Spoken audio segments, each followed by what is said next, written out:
Bem-vinda, doutora Juliana, mais uma vez conosco aqui, né? Obrigada. É um prazer estar com vocês, amigos aí, já de longa data, né? E observar todo o trabalho de vocês crescendo no Grupo Stargardt. Parabéns. Muito obrigado. Vamos falar sobre o tratamento aqui. A gente tem adiantado muito a pesquisa ao longo de muitos anos, né? Sempre os pacientes acham que o que nós queremos aí é chegar no tratamento, né? Bola na rede. Até agora a gente ficou lá batendo bola no meio de campo, buscando esses genes, mas esse conhecimento é um conhecimento que é super importante para a gente chegar no ponto de um dia poder tratar uma pessoa, tá? Porque a gente precisa conhecer a evolução da doença, as bases moleculares, né? E vocês veem aí tudo que a doutora Mariana falou de genética, né? Que é totalmente necessário para a gente chegar nesse ponto, e o que a doutora Fernanda falou sobre como a gente enxerga e como a doença faz essa interferência na visão. Então, pelo que ela falou, já deu para vocês notarem uma coisa super importante, pela qual a gente vai começar aqui a nossa fala, que é a preservação da visão. A gente tem pessoas aí com vários níveis de visão diferentes, né? Então, a gente vai falar desde a pessoa menos afetada, onde a gente vai ter uma preocupação em preservar melhor a visão dela, e as pessoas que têm a visão já um pouco mais comprometida, e as pessoas que já têm uma deficiência já muito grave, com uma perda celular maior da retina. Então, as estratégias de tratamento, elas têm que observar essa situação que a pessoa está, né?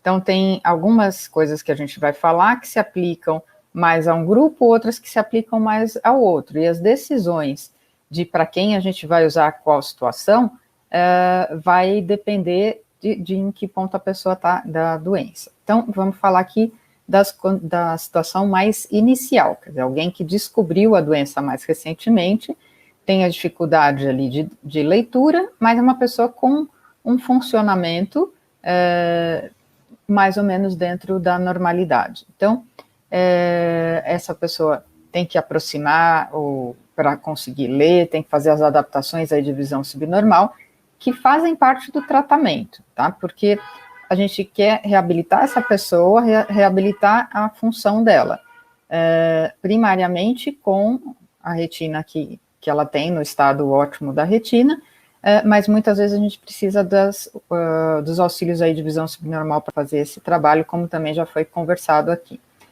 Para preservar a visão, então, o fator primordial é a luz, tá? A gente sabe que a luz é um fator de progressão da doença, e se a gente proteger a pessoa contra uma iluminação excessiva, a gente vai prevenir o desgaste dessa célula, da célula da área central, e vai preservar a visão por mais tempo. Então, tudo que for bom para a saúde geral da pessoa vai estar contribuindo para a preservação da visão. Tanto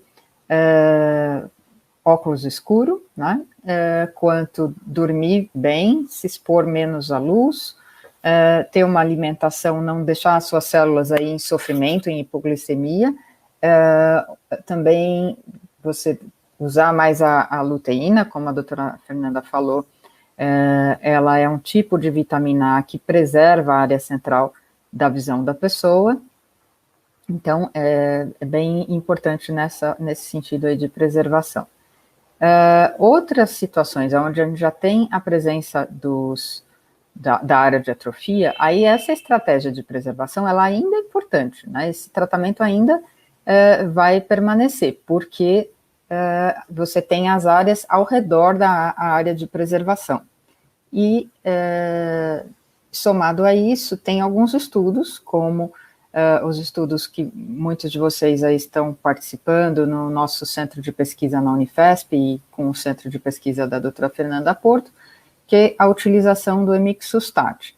Ele deriva de um conhecimento prévio que a gente tem daquelas drogas usadas para tratar a acne, né? E esse tipo de abordagem, ela interfere no ciclo celular. Lembra que a doutora Mariana falou que o ABCA4 ele é o transportador da vitamina A. Se o transporte está prejudicado, então a gente tem a doença, o acúmulo acontecendo. Então, se a gente bloquear esse ciclo, você acumularia menos dos catabólitos, né, que são as sujeirinhas ali da retina que formam os flecks, e aí você vai ter menos desgaste, vai ter menos desencadeamento aí de um processo de perda celular. Então, esse bloqueador do ciclo faz com que a gente perceba menos a luz, então a pessoa sente uma adaptação claro-escuro diferente quando está nesse tipo de medicação, e essa adaptação claro-escuro preserva um pouco mais a visão da pessoa. Essa é a estratégia, e o que a gente está observando é o tamanho da área de atrofia que acontece ali na retina. Então, quanto mais a gente preserva, menos a gente progride essas áreas de progressão da atrofia que acontece ali na retina. Tá? Então, essa é uma forma da gente medir o efeito desse tratamento. Tá? Tem um estudo semelhante que começou um pouquinho antes do Acucela, né, que é o primeiro que eu falei, que é do Alquils, que também é uma vitamina A, que ela tem um ciclo um pouquinho diferente da Acucela, e ela também tende a preservar mais o fotorreceptor. Quando a pessoa tem essa área de atrofia, ainda tem alguns outros estudos que estão planejando aqui para se iniciar, que seria medicação também que está sendo pesquisada para outros tipos de degeneração, como atrofia geográfica, para DMRI, né, e que interfere, por exemplo, no mecanismo do fator do complemento, que é um mecanismo que é bem estudado para a forma seca da degeneração relacionada à idade. Então, também dando certo nessas outras entidades, talvez tenha uma lógica para ser usado na doença de Stargardt. Então, é uma nova perspectiva. Drogas usadas para neuroproteção, também tem aí o seu lugar em fase já de teste, que são medicamentos usados, por exemplo, para tratamento de Alzheimer. Também teria como preservar o fotorreceptor da retina e ter aí uma ação terapêutica. Nem todas essas pesquisas estão acontecendo no Brasil, muitas delas estão acontecendo fora, e uma acontece na Europa, outra nos Estados Unidos, alguma coisa a gente participa daqui, né? Então tem várias estratégias. O importante é que algumas dessas pesquisas aí deem certo, né? E isso passe a ser um tratamento para preservar a visão do paciente, não deixar que haja uma perda celular significativa, e que também faça um turnover ali do depósito dos flecks. Então, quanto menos depósito a gente tiver, menos degeneração vai acontecer na retina, né, e vai reabsorver um pouco do fleck que acumulou.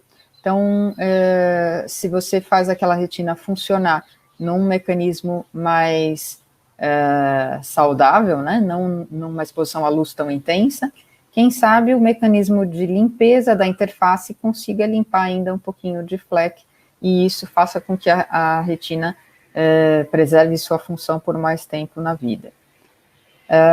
Outra estratégia que tem que ser usada na fase mais inicial, onde a gente tem uma boa quantidade de células para serem preservadas, é a estratégia de terapia gênica. A terapia gênica começou na doença de Stargardt usando lentivírus, pelo fato de ser um gene muito grande e não caber no adenovírus associado, e aconteceu que esse estudo não teve, assim, um resultado preliminar muito empolgante, né? Então ele ainda está sendo avaliado, mas se buscou outras estratégias na sequência para ver se, quem sabe, ou se melhora o lentivírus, ou se usa o adenovírus, que já está sendo usado para outras doenças, aí a amaurose congênita de Leber, com resultado mais positivo. Então, se esse adenovírus associado teve um sucesso para outra doença, quem sabe ele tem para a doença de Stargardt também, e ele consiga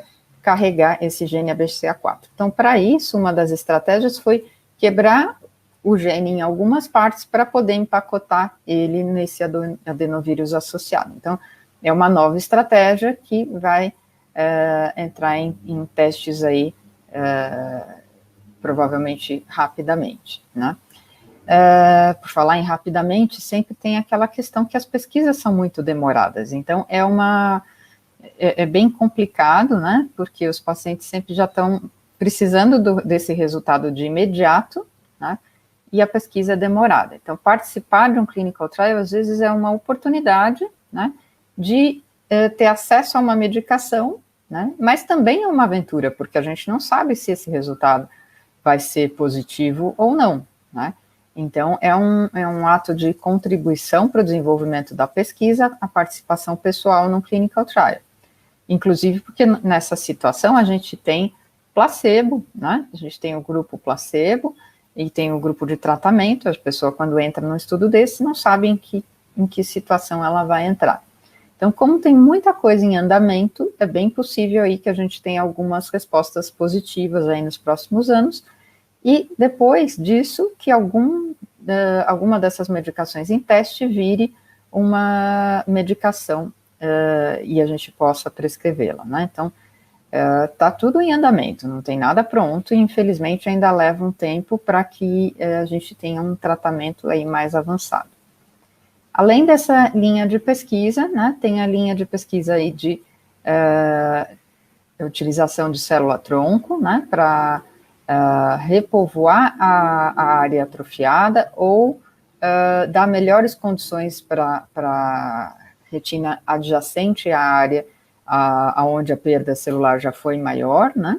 E tudo isso está sendo estudado. Alguns lugares tem células que já entraram em fase de teste, né? Inclusive aquela que vocês conhecem bastante, que aconteceu lá na Unifesp, e outros lugares onde ainda está em fase de estudo pré-clínico, ainda não teve autorização de utilização dessas células em pessoas. Então, ainda é uma situação difícil, né? Não sinto aqui que esse processo esteja caminhando muito rapidamente por questões aí de segurança. A gente tem que, para caminhar um tipo de estudo como esse, ter condições bem boas de segurança para os pacientes, para que não tenha esse problema de riscos, como, por exemplo, riscos cirúrgicos, riscos inerentes à manipulação daquela célula, né, porque é uma célula que foi para um laboratório, ela saiu de um órgão, né, de um ser vivo, ou depende de qual a característica dela, ela vai ficar um tempo fora do corpo da pessoa e ela tem que voltar para o corpo da pessoa para tratamento. Então, essa saída e volta da célula, ela tem que ser muito bem realizada e tem que ser estudada com segurança, porque é bem complicado ainda esse tipo de manipulação. A gente não tem muita experiência de outras doenças que sejam aí possíveis de tratar dessa forma. Por exemplo, a doença de Duchenne, né, que é uma distrofia esquelética, tem pesquisas dessa forma, e para várias outras doenças, mas tem que ser feito tudo num contexto de pesquisa, com as autorizações aí dos órgãos regulatórios e em laboratórios especializados para esse tipo de estudo. Então, não é uma coisa tão simples, apesar do que às vezes se fala de uma forma um pouco banalizada, né, principalmente pelos meios de comunicação, mas você tem que ter bastante segurança, né, e uma precisão científica e um controle das pesquisas que você está fazendo bem acurado para não submeter o paciente a riscos. Mas acredito que seja realmente uma forma a mais que a gente possa avaliar de tratamento para o futuro. Se vocês quiserem me mandar aqui alguma pergunta, né, eu vou ficar à disposição para depois responder para vocês, né. Eu acredito que todo mundo que está ligado aqui no grupo do Stargardt conhece essas questões que eu falei, porque a gente já conversou sobre esses aspectos aí de tratamento outras vezes, e eu acho que é bem importante vocês estarem bem informados, né. Existem outras perspectivas? Existem, mas as outras estão ainda um pouco mais para trás. Por exemplo, existem doenças onde a gente está tratando com RNA, tá? Ainda a gente não tem um estudo para a doença de Stargardt, mas é uma outra forma de possível tratamento, quem sabe traga alguma possibilidade para tratar pessoas com doença de Stargardt. Em casos avançados também de retinose pigmentar, também tem aqueles estudos que fazem a transfecção, né, de optogenética, a transfecção de outra célula na via, como a doutora Fernanda falou, tem uma célula que passa informação para outra e para outra, né? Então, se você perde uma célula, você pode ainda fazer a transfecção a nível de um segundo fotorreceptor. Então, para casos avançados, também vale a pena ficar de olho nesse tipo de pesquisa, mas está bem inicial no momento. E estudos de visão artificial, tá? Quando a pessoa tem uma área de atrofia central muito grande na doença de Stargardt, você poderia pensar nesse tipo de abordagem, mas a gente precisa da célula bipolar e da célula ganglionar preservada para poder mandar esse impulso elétrico para o cérebro. Aconteceu que o primeiro olho biônico foi aprovado para retinose pigmentar, o Argus, né? E hoje tem outras estratégias em estudo, porque apesar de já ter sido aprovado, o Argus ele não fornecia uma visão com uma qualidade muito precisa, né? Não fazia muita diferença no dia a dia das pessoas, então se optou por voltar para trás e fazer mais pesquisas em busca de uma visão artificial que funcione melhor. Então essa também é uma outra estratégia. Bom, acredito que sejam esses pontos que a gente tem que conversar nesse momento. Preservem bem a sua visão, com óculos escuros, se protegendo bem da luz, né? E vamos aguardar aí os estudos, né, das pesquisas que estão em andamento. A questão das vitaminas também são sempre muito perguntadas, né? Se você tem um problema no transportador de uma vitamina, então, tomar cuidado com a ingesta excessiva dela, porque talvez você aumente a quantidade de vitamina A que se acumule na retina, e isso poderia, talvez, em teoria, agravar essa doença. Então, a doença de Stargardt não é uma doença que a gente recomende a reposição da vitamina beta-caroteno, né, ou palmitato, como é usado às vezes em outras doenças, mas só da luteína e dos antioxidantes, que estão presentes também na dieta, né? Então, nem sempre você precisa de uma suplementação, se você tiver uma alimentação aí bem adequada. Bom, não sei se a Marina e o Roberto vão conseguir me mandar alguma pergunta, alguma informação de vocês, mas eu sei que eles vão mandar depois e a gente está aberto a responder perguntas que sejam encaminhadas. Obrigado pela atenção de todos. É sempre uma parceria aí do grupo de pacientes com os nossos centros de pesquisa, né? O grupo, principalmente aí de uma tradição grande em pesquisa, junto com o Rio, com Minas, né? Estou recebendo aqui a mensagem de que realmente as perguntas vêm por e-mail, tá? Eu já sabia disso e estarei aqui à disposição para responder vocês mais. Então, muito obrigada pela atenção de todos.